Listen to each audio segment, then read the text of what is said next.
कहानी की शुरुआत में हम देखते हैं कि उस रात शहर में ऐसा तूफान उठा था जैसा पहले कभी नहीं देखा गया था। तेज बारिश, आसमान में गूंजती बिजली और डरावनी हवाएं ऐसा महसूस करा रही थीं जैसे प्रकृति खुद दुनिया को खत्म करना चाहती हो। लेकिन शहर के लोगों को इस बात का बिल्कुल अंदाजा नहीं था कि ये कोई साधारण प्राकृतिक आपदा नहीं थी। असल में इस तूफान की शुरुआत हुई थी एक रहस्यमयी घने कोहरे से और अगली सुबह सब कुछ बदल गया। पूरा शहर एक अजीब और खतरनाक धुंध से ढक गया। ऐसी धुंध जिसमें कदम रखते ही लोग रहस्यमयी तरीके से गायब हो रहे थे। जो भी उसके अंदर गया वो कभी वापस नहीं आया। दरअसल देश की मिलिट्री के एक गुप्त प्रोजेक्ट की वजह से गलती से एक दूसरे डायमेंशन का दरवाजा खुल गया था और उसी दरवाजे से ऐसी भयावह चीजें इस दुनिया में आ गईं जो इंसानों के विनाश का कारण बनने वाली थीं। अब इस पूरे शहर में लोगों के लिए सुरक्षित जगह सिर्फ एक सुपरमार्केट बचा था, लेकिन वहां फंसे लोगों को अभी तक ये नहीं पता था कि बाहर उनके लिए कैसी मौत छिपी बैठी है। नदी किनारे बने एक घर में डेविड नाम का आदमी बैठा एक पेंटिंग बना रहा था। डेविड एक आर्टिस्ट था जो फिल्मों के पोस्टर डिजाइन करता था। अगले दिन उसे अपनी नई फिल्म का पोस्टर जमा करना था, इसीलिए बाहर इतना भयानक तूफान होने के बावजूद वो अपने काम में पूरी तरह डूबा हुआ था। लेकिन अचानक तूफान और ज्यादा खतरनाक हो जाता है। हवाओं की रफ्तार इतनी तेज हो जाती है कि घर की खिड़कियां तक कांपने लगती हैं। हालात खराब होते देख डेविड अपनी पत्नी स्टेफनी और बेटे बिली को लेकर बेसमेंट में चला जाता है। अगली सुबह तूफान शांत हो चुका था। डेविड और उसकी पत्नी बाहर निकलकर देखते हैं कि तूफान ने सब कुछ तबाह कर दिया है। घर के पास का एक बड़ा पेड़ टूटकर उनके घर पर गिर चुका था। उसकी एक मोटी शाखा सीधे डेविड के कमरे की खिड़की तोड़कर अंदर घुस गई थी, जिसकी वजह से उसकी बनाई हुई पेंटिंग खराब हो गई थी और कमरे में रखा सारा सामान भी बर्बाद हो चुका था। इतना ही नहीं, एक और पेड़ उसके बोट हाउस पर गिर गया था और उसे पूरी तरह नष्ट कर चुका था। लेकिन इन सब के बावजूद डेविड इस बात से खुश था कि उसकी पत्नी और बेटा सुरक्षित थे। तभी अचानक डेविड और स्टेफनी नदी की तरफ देखते हैं। नदी के ऊपर बहुत अजीब तरीके से एक घना बादल जमा हो रहा था। डेविड पहले सोचता है कि शायद ज्यादा बारिश की वजह से ऐसा हो रहा होगा,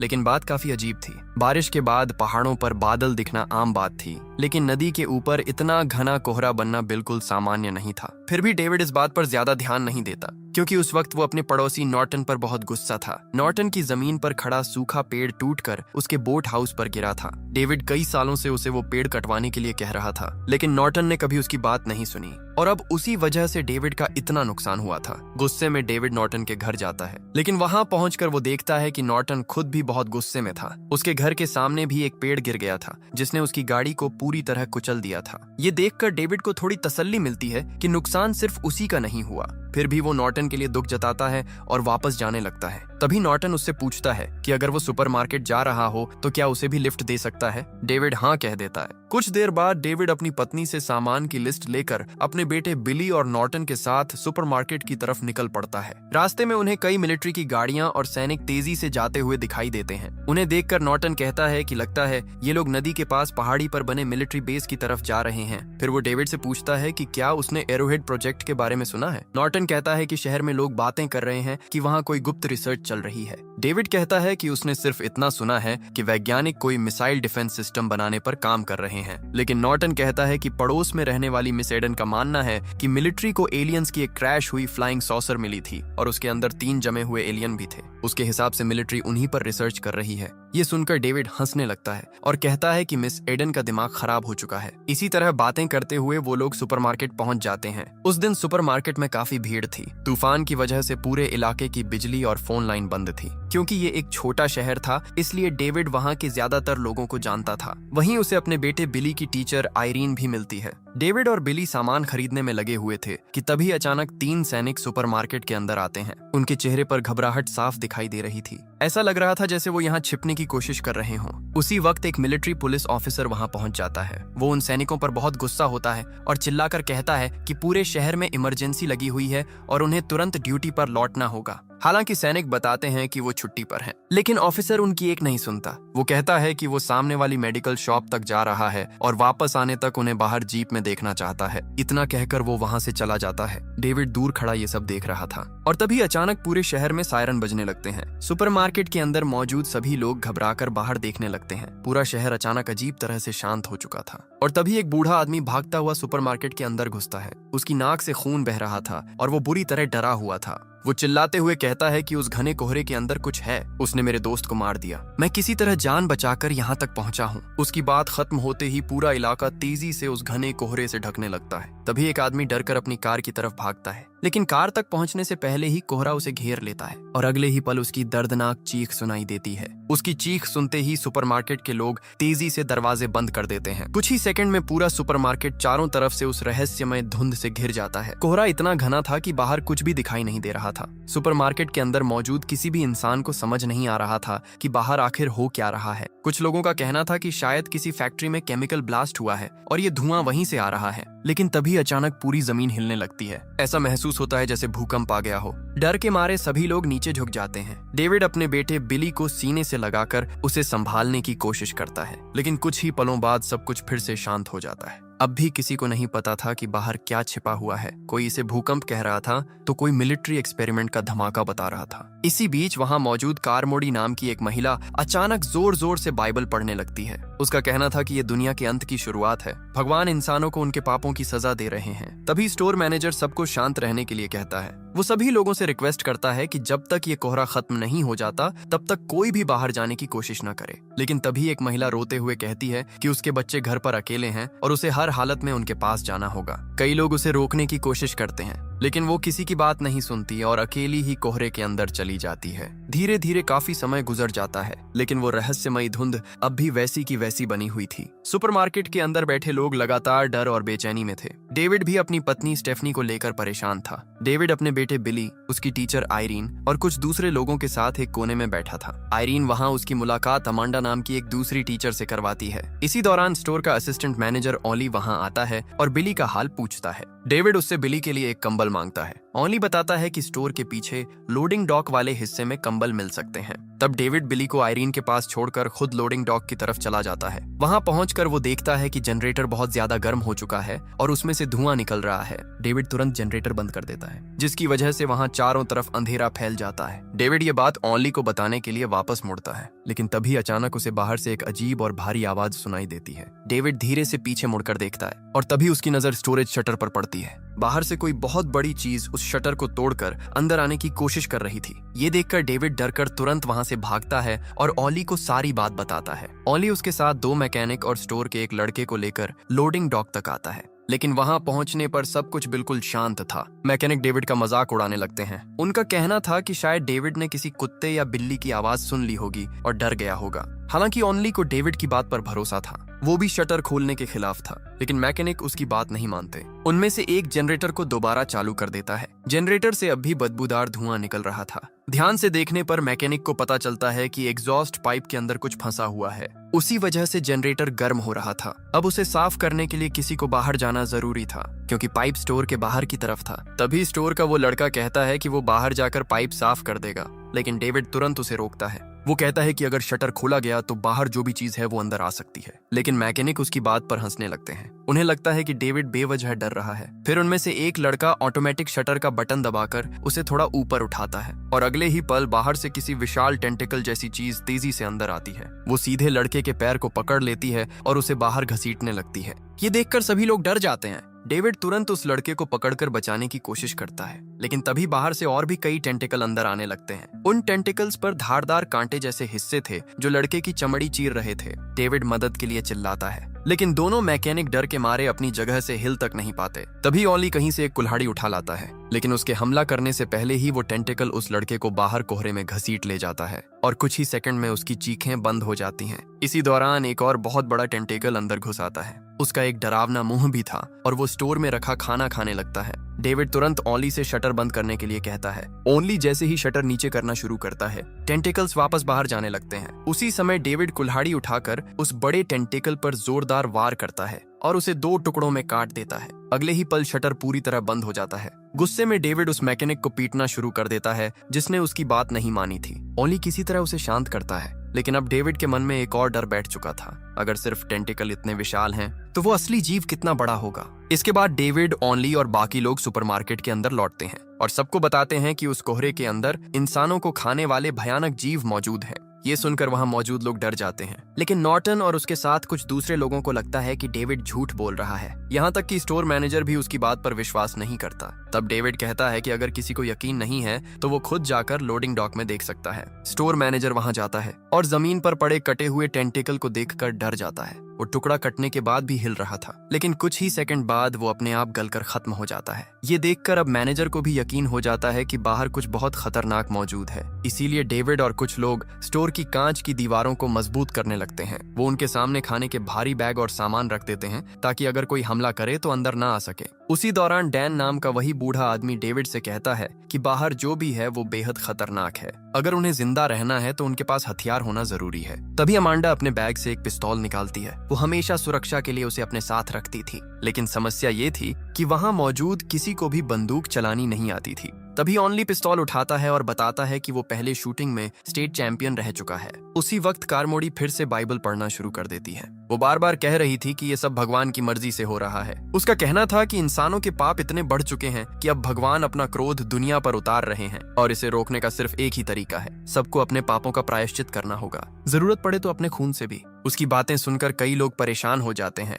अमांडा गुस्से में आकर उसे थप्पड़ मार देती है और कहती है कि लोगों को डराना बंद करो, लेकिन कारमोडी कहती है कि बहुत जल्द सभी लोग भगवान से दया की भीख मांगेंगे और आखिर में उसी के पास मदद मांगने आएंगे। हालांकि उस वक्त वहां मौजूद ज्यादातर लोग कारमोडी की बातों को गंभीरता से नहीं लेते। इसी बीच नॉर्टन और उसके साथ कुछ लोग फैसला करते हैं कि वो यहाँ और नहीं रुकेंगे। उनका मानना था कि डेविड लोगों को डराकर अंदर रोकना चाहता है। डेविड उन्हें बहुत समझाने की कोशिश करता है। वो बार बार कहता है कि बाहर जाना मौत को बुलाने जैसा है, लेकिन नॉर्टन उसकी एक नहीं सुनता। तब डेविड उसे एक लंबी रस्सी देता है और कहता है कि अगर वो बाहर जाना ही चाहता है तो कम से कम रस्सी अपनी कमर में बांध ले। डेविड समझाता है कि अगर बाहर कुछ ना हुआ और वो सुरक्षित रहा तो लगभग 300 फीट जाने के बाद रस्सी काट दे। इससे अंदर मौजूद लोगों को पता चल जाएगा कि बाहर खतरा नहीं है, लेकिन नॉर्टन ये करने से भी मना कर देता है। तभी वहां मौजूद एक दूसरा आदमी रस्सी लेकर बाहर जाने को तैयार हो जाता है। वो कहता है कि उसकी कार में एक शॉटगन रखी है, अगर वो बंदूक मिल जाए तो सबकी सुरक्षा आसान हो जाएगी। इतना कहकर वो आदमी रस्सी अपनी कमर में बांधता है और नॉर्टन के साथ कोहरे में चला जाता है।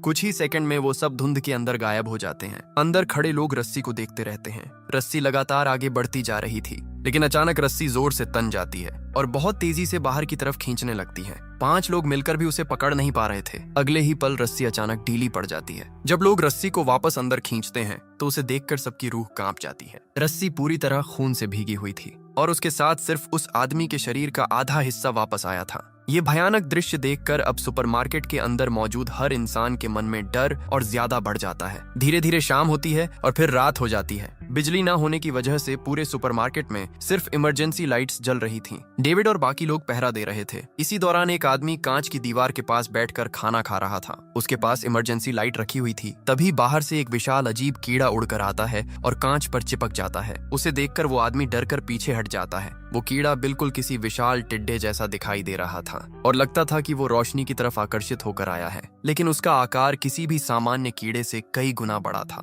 उसकी पूंछ में जहरीला डंक भी था। कुछ ही सेकंड में वहां ऐसे और भी कई विशाल कीड़े आ जाते हैं। सभी लोग डर और हैरानी से उन अजीब जीवों को देखने लगते हैं। तभी अचानक एक और भयानक जीव वहां उड़कर आता है। वो किसी प्राचीन उड़ने वाले डायनासोर जैसा दिख रहा था। वो उन कीड़ों का शिकार करने लगता है, लेकिन उसी दौरान उसके जोरदार टकराने से कांच की दीवार का एक हिस्सा टूट जाता है और अगले ही पल वो कीड़े सुपरमार्केट के अंदर घुसने लगते हैं। अब अंदर पूरी तरह अफरा तफरी मच जाती है। लोग झाड़ू, डंडे और जो भी हाथ में आता है उससे उन कीड़ों को मारने की कोशिश करने लगते हैं, लेकिन तभी एक कीड़ा एक महिला की गर्दन पर डंक मार देता है। कुछ ही सेकंड में उसकी गर्दन बुरी तरह सूज जाती है और वो वहीं मर जाती है। इसी दौरान वो उड़ने वाला शिकारी जीव भी अंदर घुस आता है और एक आदमी की गर्दन पकड़कर उसे खाने लगता है। ये देखकर डेविड तुरंत एक कपड़े में आग लगाता है और उस जीव को जलाने की कोशिश करता है। उसे देखकर दूसरा आदमी भी आग जलाने की कोशिश करता है, लेकिन जल्दबाजी में वो खुद ही आग की चपेट में आ जाता है। दूसरी तरफ एक कीड़ा कारमोडी के शरीर पर आकर बैठ जाता है। कारमोडी डर के मारे बिल्कुल स्थिर खड़ी रहती है और भगवान से प्रार्थना करने लगती है। अजीब बात ये थी कि वो कीड़ा उसे नुकसान पहुंचाए बिना उड़ जाता है। अब कारमोडी को और ज्यादा यकीन हो जाता है कि भगवान उसे बचा रहे हैं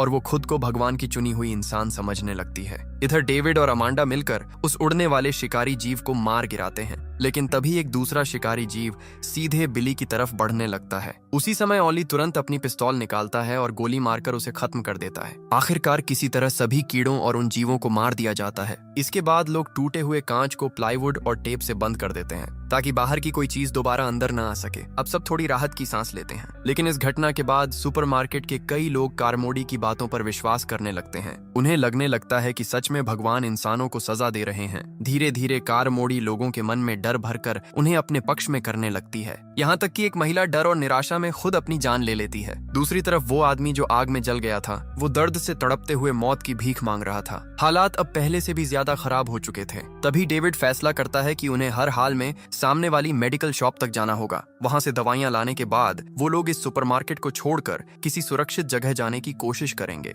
लेकिन तभी एक आदमी कहता है कि उन्हें कहीं जाने की जरूरत नहीं है, सुपरमार्केट में बहुत सारा खाना मौजूद है, वो लोग यहाँ कई दिनों तक जिंदा रह सकते हैं। लेकिन डेविड कहता है कि इस जगह की दीवारें कांच की हैं। अगर बाहर के जीवों ने हमला किया तो ये जगह ज्यादा देर सुरक्षित नहीं रहेगी। और सबसे बड़ा खतरा कारमोडी थी। डेविड कहता है कि वो भगवान के नाम पर लोगों को अंधविश्वास में धकेल रही है। उसने बलि देने की बातें शुरू कर दी हैं। डेविड को डर था कि कहीं वो किसी इंसान की बलि ना मांगने लगे और हो सकता है अगली बार उसकी नजर बिली पर पड़े। इसीलिए डेविड वहां से निकलना चाहता था। वो बताता है कि उसकी कार में 8 लोग बैठ सकते हैं। अगर वो किसी तरह गाड़ी तक पहुंच गए तो शायद वहां से बच निकलना संभव हो, लेकिन उससे पहले दवाइयां लाना जरूरी था। इसके बाद डेविड उन 3 सैनिकों से भी मदद मांगता है जो अब तक चुपचाप बैठे हुए थे। हालांकि उनमें से 2 सैनिक साफ मना कर देते हैं, लेकिन तीसरा सैनिक उनके साथ जाने के लिए तैयार हो जाता है। जैसे ही डेविड और बाकी लोग मेडिकल स्टोर जाने के लिए तैयार होते हैं, कारमोडी उनके रास्ते में आकर खड़ी हो जाती है। वो कहती है कि अगर वो लोग बाहर गए तो उन राक्षसों को अपने साथ यहाँ ले आएंगे और इससे यहाँ मौजूद बाकी लोग भी खतरे में पड़ जाएंगे। कारमोडी की बात सुनकर कुछ लोग उसका समर्थन करने लगते हैं,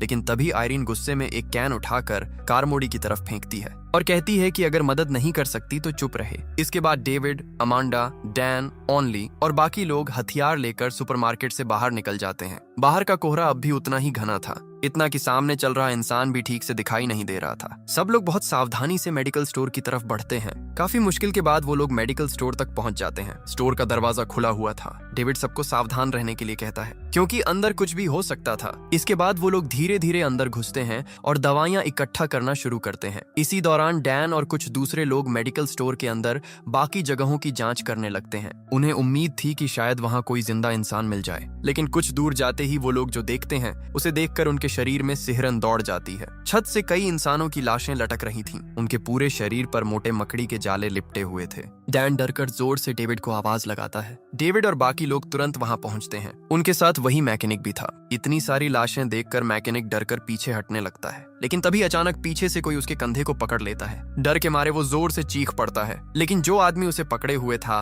वो कोई राक्षस नहीं बल्कि वही मिलिट्री पुलिस ऑफिसर था जो पहले सुपरमार्केट से दवाइयां लेने निकला था। उसका पूरा शरीर मकड़ी के जालों में फंसा हुआ था और उसके शरीर पर जगह जगह बड़े बड़े फोड़े निकल आए थे। वो अब भी जिंदा था, लेकिन दर्द से बुरी तरह तड़प रहा था। वो बार बार सिर्फ एक ही बात कह रहा था, ये सब हमारी गलती की वजह से हुआ है, हमें माफ कर दो। अचानक उसके शरीर के फोड़े फटने लगते हैं और उनके अंदर से छोटी छोटी मकड़ियां निकलकर बाहर आने लगती हैं। ये देखकर वहां मौजूद सभी लोग डर जाते हैं। मैकेनिक घबराकर दूसरी तरफ भागने लगता है, लेकिन तभी उसके सामने एक विशालकाय मकड़ी आकर खड़ी हो जाती है। उस मकड़ी का आकार किसी इंसान जितना बड़ा था। डर के मारे मैकेनिक चीखने लगता है। उसी समय ओली गोली चलाकर उस मकड़ी को मार देता है, लेकिन अगले ही पल चारों तरफ से और भी कई बड़ी मकड़ियां उन पर हमला कर देती हैं। अब मेडिकल स्टोर के अंदर पूरी तरह मौत का खेल शुरू हो चुका था। डेविड और बाकी लोग अपने हथियारों से उन मकड़ियों को मारने की कोशिश करते हैं, लेकिन उन मकड़ियों के जालों में किसी तेजाब जैसी चीज थी। उनमें से एक जाला एक लड़के के पैर पर गिरता है और उसका पैर बुरी तरह जलने लगता है। डेविड और बाकी लोग उसे बचाकर बाहर खींचने की कोशिश करते हैं, लेकिन तभी कई मकड़ियां उन पर टूट पड़ती हैं। इस हमले में डेविड के साथ आए कई लोग मारे जाते हैं। उसी दौरान जालों में फंसा हुआ मिलिट्री ऑफिसर नीचे गिर जाता है और उसके शरीर के सारे फोड़े एक साथ फट जाते हैं। हजारों छोटी मकड़ियां उसके शरीर से निकलकर जमीन पर फैल जाती हैं। ये देखकर सभी लोग बुरी तरह डर जाते हैं। अब वहां रुकना नामुमकिन था, लेकिन जिस लड़के का पैर जल चुका था वो अब तक मर चुका था। मजबूरी में डेविड और बाकी लोगों को उसे वहीं छोड़कर भागना पड़ता है। किसी तरह जान बचाते हुए वो लोग वापस सुपरमार्केट पहुंच जाते हैं। अब डेविड को पूरी तरह समझ आ चुका था कि बाहर का खतरा कितना भयानक है। इसीलिए वो फैसला करता है कि फिलहाल सुपरमार्केट में रहना ही सबसे सुरक्षित होगा। इस तरह एक और रात बीत जाती है, लेकिन अब सुपरमार्केट के अंदर हालात तेजी से बदल रहे थे। कारमोडी धीरे धीरे वहां मौजूद आधे से ज्यादा लोगों को अपने अंधविश्वास में फंसा चुकी थी। यहाँ तक कि वही मैकेनिक भी अब उसकी बातों पर भरोसा करने लगा था। डेविड और उसके साथी ये सब देखकर और ज्यादा परेशान हो जाते हैं। उन्हें लगने लगता है कि अगर वो ज्यादा देर यहाँ रुके तो बाहर के राक्षसों से पहले अंदर के लोग ही खतरनाक बन जाएंगे।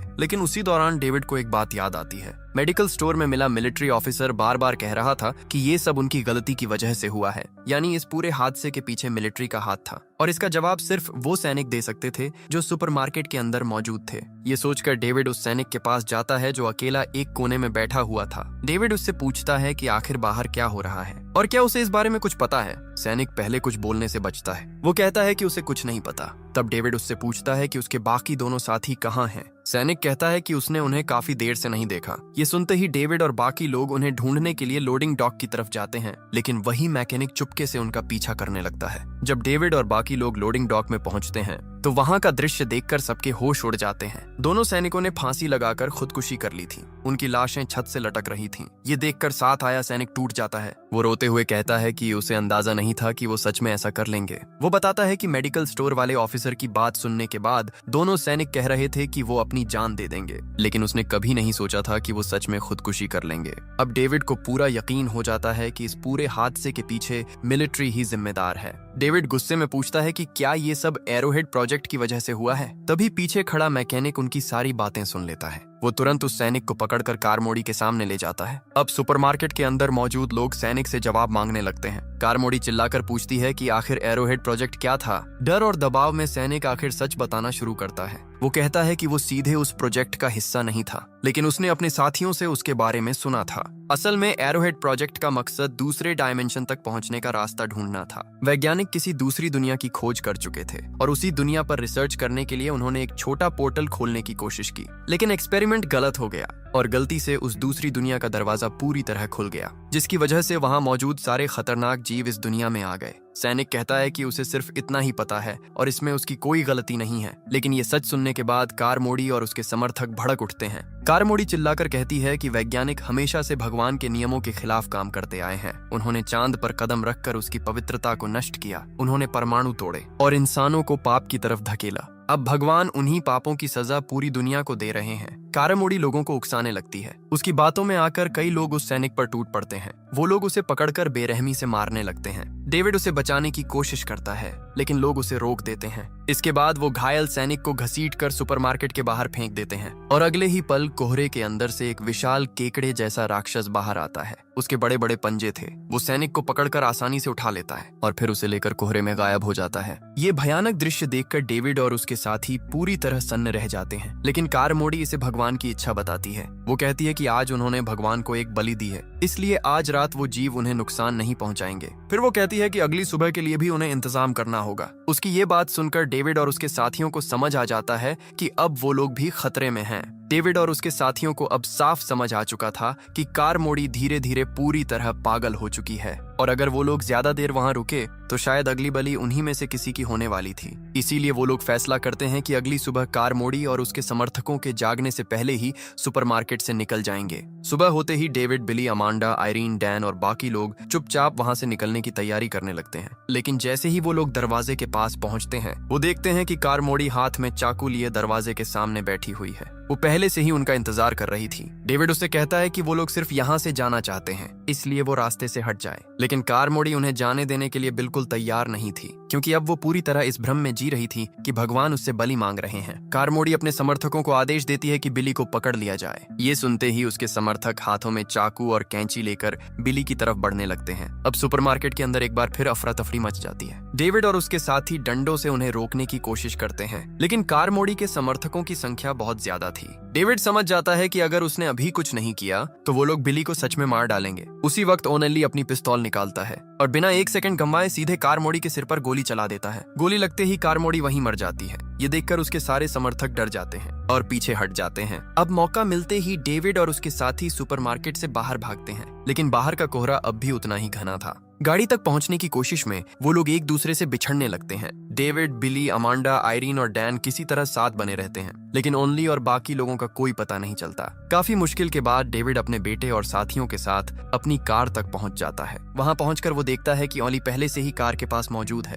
उसे देखकर सबको थोड़ी राहत मिलती है, लेकिन अगले ही पल कुछ ऐसा होता है जिसे देखकर सबके होश उड़ जाते हैं। ओली के ठीक पीछे कोहरे में वही विशाल केकड़े जैसा राक्षस खड़ा था। ओली के कुछ समझ पाने से पहले ही वो जीव अपने विशाल पंजे से उसे पकड़ लेता है और एक ही झटके में में उसे निगल जाता है। ओली की पिस्तौल कार के बोनट पर गिर जाती है। ये देखकर सभी लोग डर के मारे तेजी से कार के अंदर घुस जाते हैं। डेविड बाकी लोगों को अपनी लोकेशन बताने के लिए कार का हॉर्न बजाने लगता है, लेकिन तब तक बहुत देर हो चुकी थी। कोहरे के अंदर बाकी सभी लोग उन राक्षसों का शिकार बन चुके थे। उसी दौरान एक विशाल मकड़ी तेजी से कार की तरफ बढ़ने लगती है। तभी डेविड तुरंत बोनट से पिस्तौल उठाता है और कार स्टार्ट करके वहां से भाग निकलता है। सबसे पहले वो अपने घर की तरफ जाता है, क्योंकि उसे उम्मीद थी कि शायद उसकी पत्नी स्टेफनी अब भी जिंदा हो। लेकिन घर पहुंचने के बाद जो दृश्य वो देखता है, उसे देखकर उसका दिल टूट जाता है। उसकी पत्नी मर चुकी थी, उसका शरीर मकड़ियों के जालों में फंसा हुआ था। डेविड अंदर से पूरी तरह टूट जाता है, लेकिन अपने बेटे के लिए वो खुद को संभालता है और वहां से वापस निकल जाता है। अब वो लोग शहर से बाहर निकलने की कोशिश करते हैं। रास्ते में उन्हें पूरा शहर तबाह दिखाई देता है। हर तरफ जली हुई गाड़ियां, टूटी हुई इमारतें और इंसानों की लाशें पड़ी थीं। पूरा शहर किसी डरावने सपने जैसा लग रहा था और वो रहस्यमयी कोहरा अब भी हर तरफ फैला हुआ था। डेविड लगातार गाड़ी चलाता रहता है, लेकिन तभी अचानक वो गाड़ी रोक देता है, क्योंकि सामने का दृश्य किसी भी इंसान की सोच से परे था।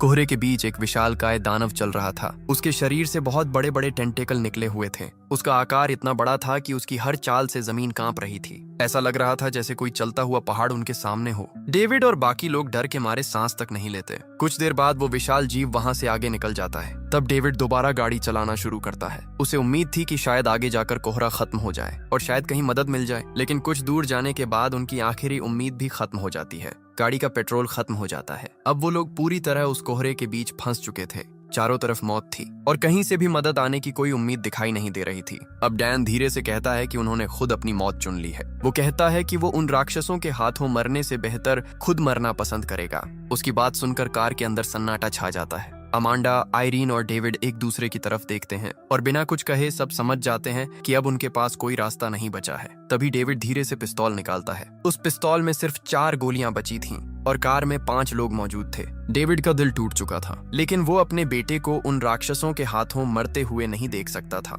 इसीलिए सबकी सहमति से वो सबसे पहले अपने बेटे बिली को गोली मार देता है। इसके बाद वो अमांडा, आयरीन और डैन को भी गोली मार देता है। कुछ ही सेकंड में कार के अंदर पूरी तरह सन्नाटा छा जाता है। अब सिर्फ डेविड जिंदा बचा था, लेकिन जब वो खुद को गोली मारने की कोशिश करता है तो उसे पता चलता है कि बंदूक में कोई गोली नहीं बची। ये देखकर वो पूरी तरह टूट जाता है। रोते हुए वो कार से बाहर निकलता है। अब वो चाहता था कि बाहर मौजूद कोई भी राक्षस आकर उसे मार डाले। वो जोर जोर से चिल्लाने लगता है, आओ मुझे मार डालो, मुझे खत्म कर दो। लेकिन तभी अचानक कोहरे के अंदर से कुछ आवाजें आने लगती हैं। डेविड समझता है कि शायद कोई राक्षस उसकी तरफ आ रहा है। वो आंखें बंद करके मौत का इंतजार करने लगता है, लेकिन अगले ही पल उसके सामने जो आता है उसे देखकर उसके पैरों तले जमीन खिसक जाती है। कोहरे के अंदर से मिलिट्री के कई टैंक और गाड़ियां बाहर निकलती हैं। मिलिट्री ने आखिरकार उस दूसरे डायमेंशन का दरवाजा बंद कर दिया था और अब वो पूरे इलाके से उन राक्षसों को खत्म कर रहे थे। उनके साथ कई बचाए गए लोग भी थे और उन्हीं लोगों में वो महिला भी मौजूद थी, जो शुरुआत में अपने बच्चों के पास जाने के लिए अकेली सुपरमार्केट से बाहर निकल गई थी। यानी अगर डेविड कुछ मिनट और इंतजार कर लेता तो उसके बेटे समेत सभी लोग बच सकते थे। ये सच समझते ही डेविड वहीं घुटनों के बल गिर जाता है। वो जोर जोर से रोने लगता है। उसने अपने हाथों से अपने बेटे और अपने साथियों की जान ले ली थी और अब उसके पास सिर्फ पछतावा बचा था। इसी दर्दनाक एहसास के साथ इस कहानी का अंत हो जाता है।